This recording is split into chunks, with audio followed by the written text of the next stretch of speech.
ഇവരെ ഒരു മൗലവി പറയുന്നുണ്ട്, ഞങ്ങളെങ്ങാനും സലാത്ത് ചൊല്ലുന്നാണെങ്കിൽ നമ്മളെ ഹുസൈൻ സലഫിനെ കൂട്ടിയാൽ 10,000 ഉണ്ടാവും, നല്ല സൗണ്ടാണ്.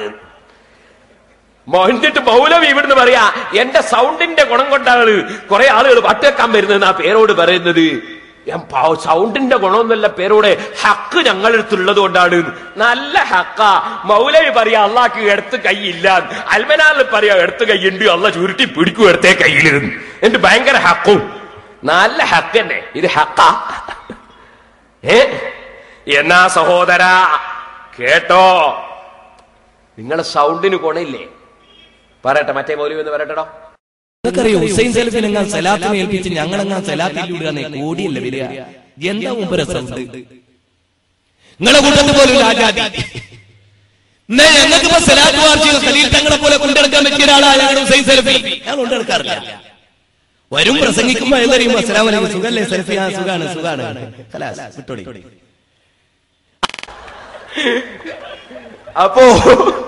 അപ്പൊ സൗണ്ട് ഭയങ്കര സൗണ്ടാണ് പോലും.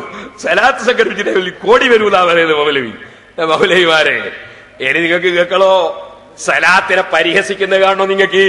വേറൊരു മൗലവി സലാത്തിനെ പരിഹസിക്കുന്നത് കാണിച്ചു കൊടുത്താ മനെ. സല്ലല്ലാഹു അലാ മുഹമ്മദ്, സല്ലല്ലാഹു അലാ മുഹമ്മദ്, സല്ലല്ലാഹു അലാ മുഹമ്മദ്. കണ്ടോ? ഇതാ നിങ്ങളെ മതപ്രവർത്തനം അല്ലേ? നിങ്ങളെ മതപ്രവർത്തനമാണ് ഇതല്ലേ? സലാത്തിനെ പരിഹസിക്കലാണല്ലേ?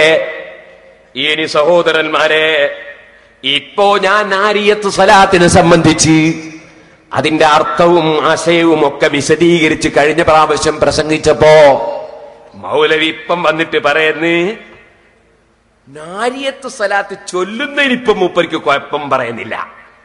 പ്രാവശ്യത്തെ പ്രസംഗത്തിന് എന്താ പറയുക? നിങ്ങൾ പ്രത്യേകം പുണ്യം നിശ്ചയിക്കുന്നു, ക്രമം നിശ്ചയിക്കുന്നു, എണ്ണം നിശ്ചയിക്കുന്നു, അവിടെയാ പ്രശ്നം. എന്നാ പിന്നെ മൗലവി, ഞങ്ങൾ 4444 ഞങ്ങൾ എണ്ണം നിശ്ചയിക്കുമ്പോ നിങ്ങൾ 4443 ചൊല്ലിക്കോ.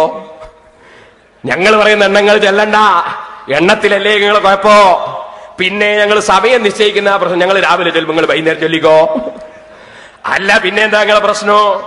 ടൈം ടേബിൾ ഉള്ളതാണോ പ്രശ്നം? എന്നാ മൗലവി, നിങ്ങളെ കോളേജിലും മദ്രസയിലൊക്കെ ടൈം ടേബിൾ ഇല്ലേ? സമയം നിശ്ചയിച്ച് ഖുർആൻ ഓതുന്നില്ലേ? 15 മിനിറ്റ് കുട്ടികൾ രാവിലെ ഖുർആൻ ഓതണം പാസ്സാക്കുന്നില്ലേ? അങ്ങനെ റസൂലുള്ള 15 മിനിറ്റ് പാസ്സാക്കിയിട്ടുണ്ടോ? ടൈം ടേബിൾ ഉണ്ടോ? റസൂലുള്ള ടൈം ടേബിൾ ഉണ്ടാക്കിയിട്ടുണ്ടോ? അതിനൊന്നും മറുപടി പറയാതെ നിങ്ങൾ എവിടത്തേക്കാ പോകുന്നത് മൗലവി? ഏതായാലും നിങ്ങൾ സലാത്ത് അംഗീകരിച്ചല്ലോ. ഇപ്പൊ മൂപ്പരെന്താ പറയുന്നതെന്നറിയോ?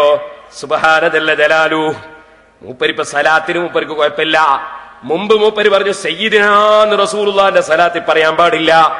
ഞാൻ KM മൗലവി തന്നെ സയ്യിദിനാന്ന് എഴുതിയത് അങ്ങ് കാണിച്ചു കൊടുത്തു കഴിഞ്ഞ പ്രസംഗത്തില്. ഇപ്പൊ മൂപ്പർക്ക് അതിന് കുഴപ്പമില്ല, മൂപ്പർക്ക് അതിന് എതിർപ്പില്ല. പിന്നെയോ ഇപ്പൊ മൂപ്പരെന്താ പറയുകയോ? റസൂലുള്ള പഠിപ്പിച്ച ആശയങ്ങളുള്ള സലാത്തിന് കുഴപ്പമില്ല. നബി സല്ലല്ലാഹു അലൈഹി വസല്ലം നമുക്ക് അനുവദിച്ചു തന്നിട്ടുള്ള ആശയങ്ങളുള്ളത് മാത്രമേ നമുക്ക് പാടുള്ളൂ. അപ്പൊ റസൂലുള്ള നേതാവാന്നുള്ള റസൂലുള്ള പഠിപ്പിച്ച ആശയ, അതിന് കുഴപ്പമില്ലാതെ ഇപ്പൊ സംഭവിച്ചില്ലേ മൗലവി? ഇനി നിങ്ങൾക്ക് കേൾക്കണോ? ഇയാൾ ബഹ്റൈനിൽ പോയിട്ട് ചോന്ന തട്ടവിട്ട് പ്രസംഗിച്ച് 7 വാചകം കൊണ്ടേ സലാത്തില്ലാൻ പാടുള്ളൂ. കഴിഞ്ഞ പ്രാവശ്യം 3 സലാത്ത് 7ന്റെ പുറത്ത് അയാൾ എന്നെ ഞാനങ്ങ് കേൾപ്പിച്ചു കൊടുത്തു. സക്കരിയ സലാഹിന്റെ വേറെ കൽപ്പിച്ചു കൊടുത്ത്, അബ്ദുൽ ഖാദർ മൗലവിന്റെ വേറെ കൽപ്പിച്ചു കൊടുത്ത്, ഉമർ മൗലവിന്റെ വേറെ കൽപ്പിച്ചു കൊടുത്ത്.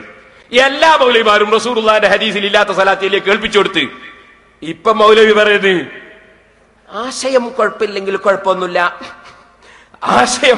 ആശയം കുഴപ്പമില്ലെങ്കിൽ കുഴപ്പമൊന്നുമില്ല. ഇനി 30 മിനിറ്റ് പറയാ. ഞാൻ ചോദിച്ചു, നിങ്ങൾ അൽമനാർ റസൂലുള്ള വായിച്ചിനോ? സഹാബത്ത് വായിച്ചിനോ? മൂപ്പരൊക്കെ അൽമനാർ 1 പ്രാവശ്യമല്ലേ വായിക്കുള്ളൂ, നിങ്ങൾ സലാത്ത് ഒന്നിലധികം ചൊല്ലുന്നില്ലേ? ഭയങ്കര മറുപടി കേട്ടോ. എവിടെയെങ്കിലും പറഞ്ഞോ അൽമനാർ ഇത്ര തവണ വായിച്ചു തീർത്താൽ നിങ്ങൾക്ക് ജോലി കിട്ടും? എന്നാ മൗലവി, അൽമനാർ 2 പ്രാവശ്യം വായിച്ചാൽ ഹറാമാണെന്ന് നിങ്ങൾ ഫത്വ കൊടുക്കോ? 3 പ്രാവശ്യം വായിച്ചാൽ ഹറാമാണെന്ന് ഫത്വ കൊടുക്കോ? അങ്ങനെ പറഞ്ഞൊരു മൗലവി നിങ്ങളുടെ കൂട്ടത്തിലുണ്ട്. ഒരു മൗലവി അറിഞ്ഞതറിയോ? 99 പ്രാവശ്യം സുബ്ഹാനല്ലാഹ് തന്നെ ഇസ്ലാം എന്ന് പുറത്തു പോകും. അത് കേൾക്കണം നിങ്ങൾക്ക്? അത് കേൾപ്പിച്ചെടുത്തവനെ. ഒരാൾ ലോറ് നിസ്കാരത്തിന് ശേഷം സുബ്ഹാനല്ലാഹ് അൽഹംദുലില്ലാഹ് അല്ലാഹു അക്ബർ ഇത് 33 വട്ടമാണ്. എല്ലാവർക്കും അറിയാം. ലോകത്തൊരു മുസ്ലിമിന് എതിരെ അഭിപ്രായമില്ല. ഒരാള് നമ്മളോട് ചോദിക്കണേ, ഇക്കാക സുബ്ഹാനല്ലാഹ് എന്നതിന്റെ അർത്ഥം എന്താ? ഓ അള്ളാഹു എത്ര പരിശുദ്ധനാണ്. ആണോ? ആ അതെ. സുബ്ഹാനല്ലാഹ് എന്ന് പറയുന്നത് നല്ലതാണോ? ആ നല്ലതാണ്. എന്നാലേ ഞാൻ എല്ലാ ഫർദ് നിസ്കാരത്തിനും 99 വട്ടം ചൊല്ലൂ ഓരോ ദിക്റും എന്ന് അയാൾ തീരുമാനിച്ചാലോ അവസ്ഥ കഥ കഴിഞ്ഞു. അയാളെ കഥ കഴിഞ്ഞു. ഞാൻ കഥ കഴിക്കുന്നല്ല, അയാളെ കഥ കഴിഞ്ഞു. ഇസ്ലാം എന്ന് പുറത്തുപോയി. കേട്ടില്ലേ? അപ്പൊ 99 പ്രാവശ്യം ഒരാള് സുബ്ഹാനല്ലാഹ് എന്ന് പറഞ്ഞ ഇസ്ലാം എന്ന് പുറത്തുപോയി. എന്താണ് ഇവരൊക്കെ വിവരോ? സുബ്ഹാനല്ലാഹ് 99 100 പറഞ്ഞാ ഇസ്ലാം എന്ന് പുറത്തു പോവോ മൗലവി? നിസ്കാരത്തിന് ശേഷം 33 സുബ്ഹാനല്ലാഹ് പ്രത്യേകം സുന്നത്തുണ്ട്. അത് 33 തന്നെ ചൊല്ലൽ പ്രത്യേകം പുണ്യമാണ്. പക്ഷെ ഒരാളൊരു 99 ചൊല്ലിയ ഇസ്ലാം എന്ന് പുറത്തു പോവൂല, ഹറാമാവൂല. അദ്ദേഹം ആ 99 ഞാൻ ചൊല്ലുന്നു എന്ന് പറഞ്ഞത് കൊണ്ട് ഇസ്ലാം എന്ന് പുറത്തു പോകും എന്ന് ലോകത്തൊരു മനുഷ്യനും ഒരു ബുദ്ധിയുള്ളവനും പറയൂല.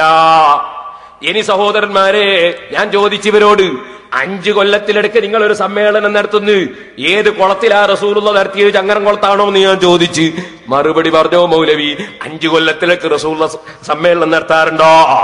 നിങ്ങൾക്ക് റസൂലുള്ള യാത്ര ചെയ്യാൻ പറ്റൂല എന്നല്ലേ? ഇനി ഞാൻ നിങ്ങളോട് ചോദ്യം ചോദിക്കുന്നത്, അള്ളാന്റെ റസൂല് ഖത്തീബിനെയും ഖാദിയാരെയും കൂട്ടിയിട്ട് നിക്കാഹിന് പോകാറുണ്ടോ? സഹാബത്ത് ഖത്തീബിനെയും കൂട്ടി നിക്കാഹിന് പോകാറുണ്ടോ? നിങ്ങൾ മൗലവിമാരും മുജാഹിദീകളും തല നിങ്ങൾ മറക്കൂല, മൗലവീനെയും കൂട്ടി നിക്കാഹിന് പോകുന്നത് കാണുന്നുണ്ട്. അള്ളാന്റെ റസൂല് എപ്പോഴെങ്കിലും ഒരു ഖത്തീബിനെയും കൂട്ടി നിക്കാഹിന് പോയ സംഭവം റസൂലുള്ളാഹിന്റെ ജീവിതത്തിലുണ്ടോ? സഹാബത്തിന് അങ്ങനെ ഒരു പതിവുണ്ടോ? ഇതെവിടെന്നാണ് ഈ ബിദഅത്ത് വന്നത്? ഞങ്ങൾക്ക് ചെയ്യുന്നതിൽ തെറ്റില്ലെന്ന് ഞങ്ങൾക്ക് ബോധ്യപ്പെട്ടാൽ മതി, തെളിവ് കിട്ടിയാൽ മതി. നിങ്ങൾക്ക് അതുപോലല്ലോ ഒക്കെ റസൂലുള്ള ചെയ്യണ്ടേ? എന്റെ ചോദ്യമാണ്.